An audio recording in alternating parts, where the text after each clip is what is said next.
Audio students.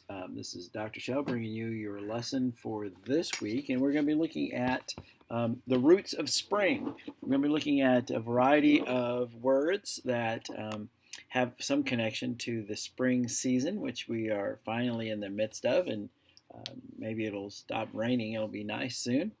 And so what we're going to be doing is, I'll show you the assignment at the end of this video, but we're going to talk a little bit about the word rejuvenate.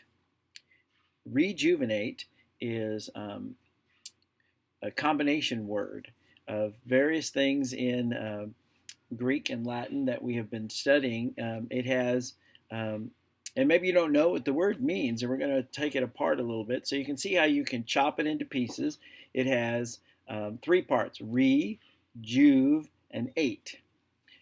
And so if we think about the way in which we've learned about Greek and Latin words in English, about 80% of English words have Greek or Latin roots. So that learning this basic way that language is put together, we can learn a lot about words even if we're not familiar with them. So rejuvenate has a prefix and a root and a suffix, and we take those apart, and then we can sort of figure out what do we do with this word. So juve is comes from Latin that means young, and we have seen re many times. So re means to do something again, and the ate ending indicates that it means something is being done or made. To be rejuvenate, or to be rejuvenated, if it's past tense, it means something that makes you feel young again. So maybe when the spring finally comes, or maybe after you have been cooped up inside and you finally go outside to take a walk and you say, I feel rejuvenated. Or maybe you need to get some coffee first thing in the morning to rejuvenate you, to make you feel young again.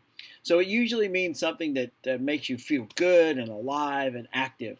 And so rejuvenate is one of the words that we can work with in this unit. Now, when we come to the assignments for this unit this week on the roots of spring, much like last week, there's two parts.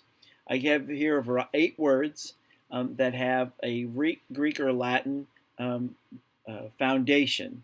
And so I want you to look them up online and find the definition of the word. Make sure that in that definition it explains how it's connected to Greek or Latin. Where did the root come from?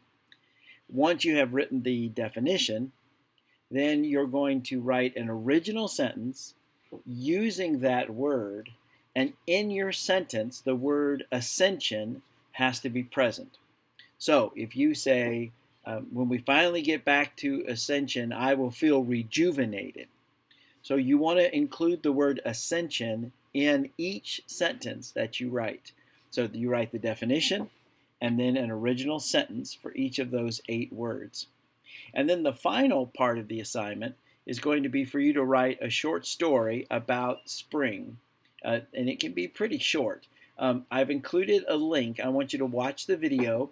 This girl from Australia is telling you one of the stories of Greek mythology about why spring comes.